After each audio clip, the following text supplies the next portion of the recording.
랜선 교회에 오신 것을 환영합니다. 안녕하세요. 슬기로운 신앙생활, 매일 하나님과 친밀한 교제를 나누는 묵상, 메밀묵 한정민 목사입니다.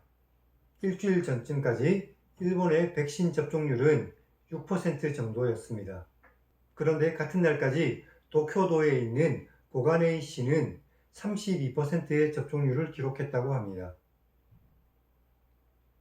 그 시에 의사와 공무원들의 노력이 있었기 때문입니다. 그런데 고가네이시에서 더 많은 사람에게 접종하기 위해서 도쿄도에 추가로 백신을 요청했는데 도쿄도가 백신을 주지 않겠다고 했다고 합니다.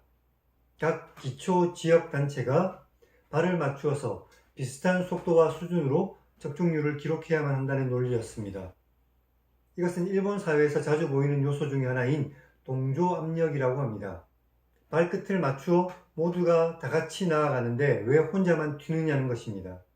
저는 예전에 이름만 대면 알만한 큰 교회에서 부목사로 사역을 했었습니다. 그런데 거기서 제가 들었던 말 중에 하나가 튀지 말라는 거였습니다. 아마도 많은 조직이 또 많은 단체가 사람들에게 튀지 말라고 말할 것입니다. 하지만 모두가 천편일률적으로 똑같다고 해서 그 단체가, 그 조직이, 그 공동체가 잘 되는 것은 아닙니다. 각자의 개성이 충분히 잘 드러나는 것도 중요합니다. 예수님께서는 12명의 제자를 똑같은 모양으로 사용하지 않으셨고 그들의 기질대로 사용하셨습니다. 자신의 기질 중 단점은 보완하고 장점은 살려서 주님께서 주신 사명을 잘 감당하는 우리 모두가 되기를 바랍니다. 메밀묵을 통해 하나님의 말씀을 읽고 우리 각자의 기질대로 주신 하나님의 사명을 발견하고 그 사명을 잘 감당하는 우리 모두가 되기를 축원합니다. 우리는 지난 시간에 출애굽기 27장을 읽었습니다. 하나님께서 제단을 만드는 법과 성막의 뜰을 만드는 법, 그리고 등불을 관리하는 법에 대해 말씀하셨습니다. 오늘은 출애굽기 28장을 읽겠습니다. 하나님께서 제사장의 옷을 만드는 법과 그리고 판결 흉패와 또 다른 제사장의 옷에 대해서 말씀해 주셨습니다. 그럼 성경을 읽겠습니다.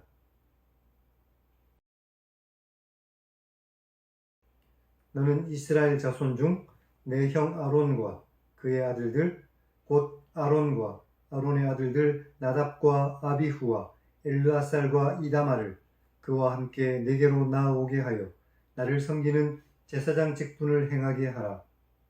내 형 아론을 위해 거룩한 옷을 지어 영화롭고 아름답게 할 것이니 너는 무릇 마음에 지혜 있는 모든 자 곧 내가 지혜로운 영으로 채운 자들에게 말해서 아론의 옷을 지어 그를 거룩하게 하여 내게 제사장 직분을 행하게 하라. 그들이 지을 옷은 곧 흉패와 에봇과 겉옷과 반포 속옷과 관과 띠다. 그들이 내 형 아론과 그 아들들을 위하여 거룩한 옷을 지어 아론이 내게 제사장 직분을 행하게 하라. 그들이 쓸 것은 금실과 청색, 자색, 홍색 실과 가늘게 꼰 배실이다. 그들이 금실과 청색, 자색, 홍색 실과 가늘게 꼰 배실로 정교하게 짜서 에봇을 지을 때 그것에 어깨바지 둘을 달아 그 두 끝을 이어지게 하고 에봇 위에 매는 띠는 에봇 짜는 법으로 금실과 청색, 자색, 홍색 실과 가늘게 꼰 배실로 에봇에 정교하게 붙여 짜며 호마노 2개를 가져다가 그 위에 이스라엘 아들들의 이름을 새길 것인데 그들의 나이대로 6 이름을 한 보석에 나머지 6 이름은 다른 보석에 새겨라. 보석을 새기는 자가 도장에 새기는 것처럼 너는 이스라엘 아들들의 이름을 그 2 보석에 새겨 금태에 물리고 그 2 보석을 에봇의 2 어깨바지에 붙여 이스라엘 아들들의 기념 보석으로 삼아 아론이 여호와 앞에서 그들의 이름을 그 2 어깨에 메어 기념이 되게 하며 너는 금으로 태를 만들고 순금으로 노끈처럼 2 사슬을 땄고 그 따은 사슬을 그 태에 달라. 너는 판결 흉패를 에봇 짜는 방법으로 금실과 청색, 자색, 홍색 실과 가늘게 꼰 배실로 정교하게 짜서 만들어라. 길이와 너비가 한 뼘씩 두 겹으로 네모 반듯하게 하고 그것에 네 줄로 보석을 물릴 것인데 첫 줄은 홍보석, 황옥, 녹주옥이고 둘째 줄은 석류석, 남보석, 홍만호며 셋째 줄은 호박, 백만호, 자수정이고 넷째 줄은 녹보석, 호만호, 묘곡으로 다 금태에 물릴 것이니 이 보석들은 이스라엘 아들들의 이름대로 12이다. 보석마다 12지파의 한 이름씩 도장을 새기는 법으로 새기고 순금으로 노끈처럼 닿은 사슬을 흉패 위에 붙이고 또 금고리 둘을 만들어 흉패 위 곧 흉패 두 끝에 그 두 고리를 달고 따은 두 금사슬로 흉패 두 끝 두 고리에 꿰어 매고 두 따은 사슬의 다른 두 끝을 에봇 앞 두 어깨바지에 금태에 매고 또 금고리 둘을 만들어 흉패 아래 양쪽 가장자리 안쪽 곧 에봇에 닿은 곳에 달고 또 금고리 둘을 만들어 에봇 앞 두 어깨바지 아래에 매는 자리 가까운 쪽 곧 정교하게 짠 띠 위쪽에 달고 청색 끈으로 흉패 고리와 에봇 고리에 꿰어 흉패로 정교하게 짠 에봇 띠 위에 붙여 떨어지지 않게 하라. 아론이 성소에 들어갈 때에는 이스라엘 아들들의 이름을 기록한 이 판결 흉패를 가슴에 붙여 여호와 앞에 영원한 기념으로 삼아라. 너는 우림과 둠밈을 판결 흉패 안에 넣어 아론이 여호와 앞에 들어갈 때에 그의 가슴에 붙이게 하라. 아론은 여호와 앞에서 이스라엘 자손의 흉패를 항상 그의 가슴에 붙여라. 너는 에봇 받침 겉옷을 전부 청색으로 하라. 두 어깨 사이에 머리 들어갈 구멍을 내고 그 주위에 갑옷 깃같이 깃을 짜서 찢어지지 않게 하고 그 옷 가장자리로 돌아가며 청색, 자색, 홍색 실로 석류를 수놓고 금방울을 간격을 두어 달 것인데 그 옷 가장자리로 돌아가며 한 금방울, 한 석류, 한 금방울, 한 석류가 있게 하라. 아론이 입고 여호와를 섬기러 성소에 들어갈 때와 성소에서 나올 때에 그 소리가 들릴 것이다. 그리하면 그가 죽지 않을 것이다. 너는 또 순금으로 패를 만들어 도장을 새기는 법으로 그 위에 여호와께 성결이라 새기고 그 패를 청색끈으로 관 위에 맬 때 곧 관 전면에 있게 하라. 이 패를 아론의 이마에 두어 그가 이스라엘 자손이 거룩하게 드리는 성물과 관련된 죄책을 담당하게 하라. 그 패가 아론의 이마에 늘 있어서 그 성물을 여호와께서 받으실 것이다. 너는 가는 배실로 반포 속옷을 짜고 가는 배실로 관을 만들고 띠를 수놓아 만들어라.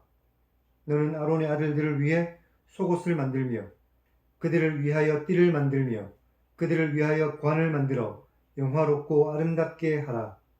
너는 그것들로 내 형 아론과 그와 함께한 그의 아들들에게 입히고 그들에게 기름을 부어 위임하고 거룩하게 하여 그들이 제사장 직분을 내게 행하게 하며 또 그들을 위해 배로 속바지를 만들어 허리에서부터 두 넓적다리까지 이르게 하여 하체를 가리게 하라. 아론과 그의 아들들이 회막에 들어갈 때에나 제단에 가까이하여 거룩한 곳에서 섬길 때에 그것들을 입어야 죄를 짊어진 채 죽지 않을 것이니 그와 그의 후손이 영원히 지킬 규례이다.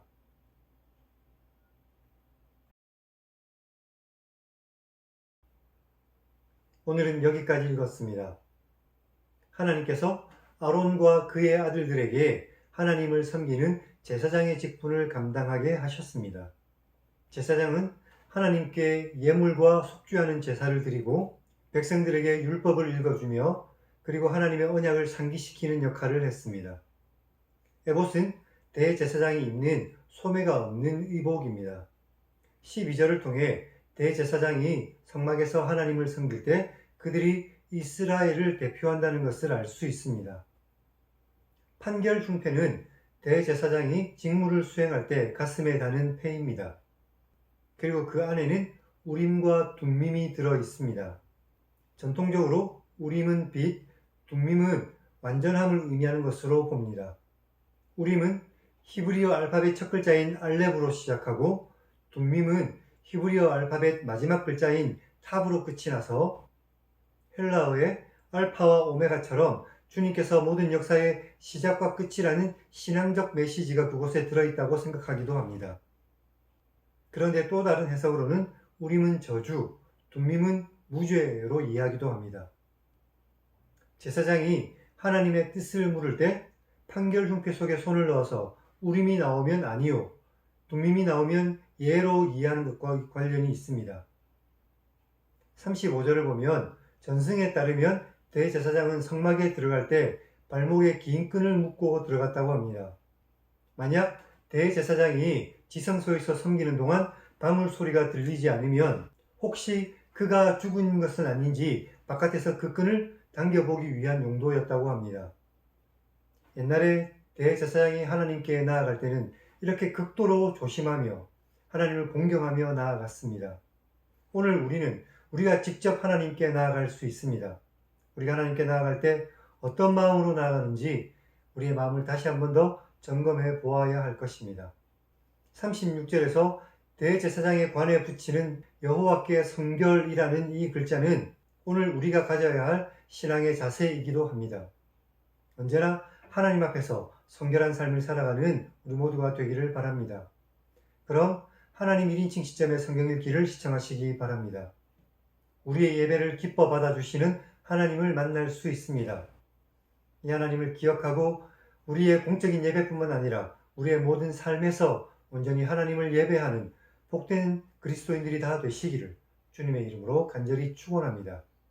그럼 다음 시간에 뵙겠습니다.